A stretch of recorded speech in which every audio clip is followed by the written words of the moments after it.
15 senators just voted to reshape the entire American crypto industry. The Clarity Act, the most ambitious digital asset legislation in U.S. history, cleared the Senate Banking Committee in a 15-9 bipartisan vote. But here's what most people don't understand: this bill doesn't become law unless 60 senators say yes. And right now, only 2 Democrats are on record supporting it. So who are the senators fighting for crypto clarity? And can they actually get this done? First, a quick refresher.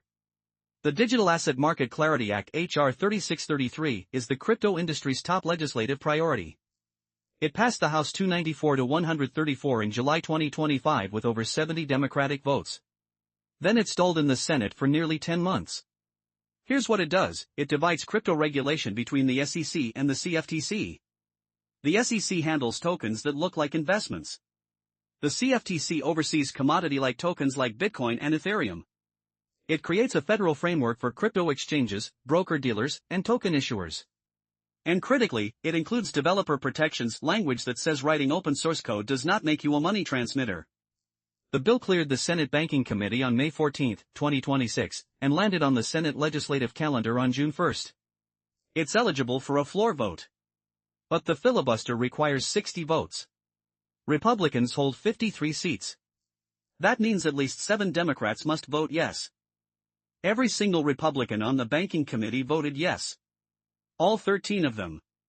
Let's meet the key players. Chairman Tim Scott of South Carolina has led the charge, declaring his goal to make America the crypto capital of the world. He received an A grade from Stand with Crypto. Cynthia Lummis of Wyoming is the Senate's most vocal Bitcoin advocate. She sponsored the Blockchain Regulatory Certainty Act and a bill to create a Mined in America certification for Bitcoin miners.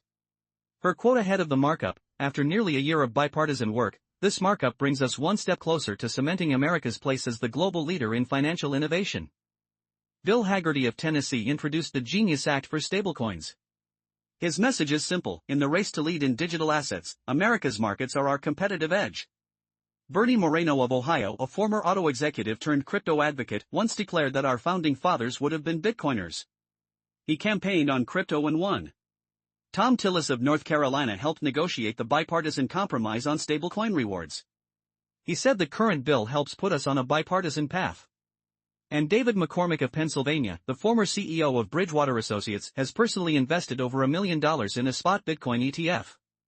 He wrote that blockchain offers America the chance to lead another generation of critical innovation. The other Republicans, Crapo, Rounds, Kennedy, Britt, Ricketts, Banks, and Kramer, all voted yes. All received A grades from Stand with Crypto. This is the most pro-crypto Republican caucus in Senate history.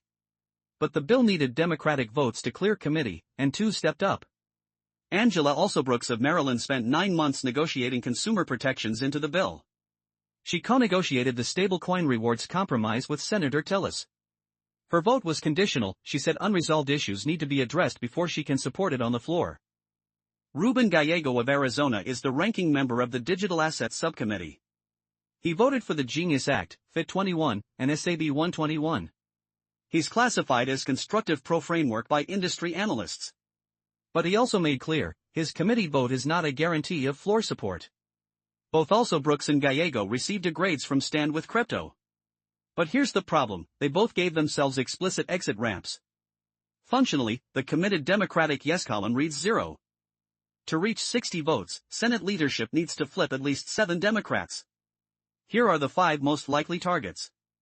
Catherine Cortez Masto of Nevada, she voted for the Genius Act and has an A from Stand with Crypto. She's a conditional dealmaker, willing to support a framework but pushing for stronger consumer protections and anti-money laundering measures. Mark Warner of Virginia, he voted for Genius at every stage. He serves on the Digital Assets Subcommittee. He's pushed for tax compliance and sanctions enforcement, but he's open to a framework. Raphael Warnock of Georgia, he initially voted against Genius, then eventually supported it. His quote: "We clearly need some kind of regulatory structure." He's a conditional dealmaker. Andy Kim of New Jersey, the newest Democrat on the committee. He also initially opposed Genius before voting to pass it. He's attentive to consumer protection but willing to support a framework. Lisa Blunt Rochester of Delaware, she's the wild card. She voted for pro-crypto measures in the House but voted against the final Genius Act in the Senate. Analysts label her mixed. Two issues are blocking these votes: the ethics provision restricting government officials from crypto ties and developer protection language. Both are transactional, not ideological. If leadership closes those deals, the 7 votes exist. Of course, not everyone is on board. Elizabeth Warren of Massachusetts leads the opposition. She called the Clarity Act a corruption superhighway and received an F from Stand With Crypto. Jack Reed of Rhode Island called the bill fundamentally flawed, arguing it exposes taxpayers to crypto bailouts.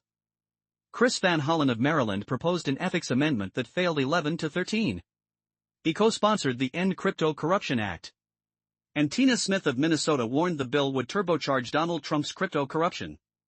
These 4 voted no in committee. They're unlikely to flip on the floor. So where does this leave us? The Clarity Act is on the Senate floor calendar. The August recess is the hard deadline. After that, the 2026 midterm campaign cycle makes bipartisan votes exponentially harder.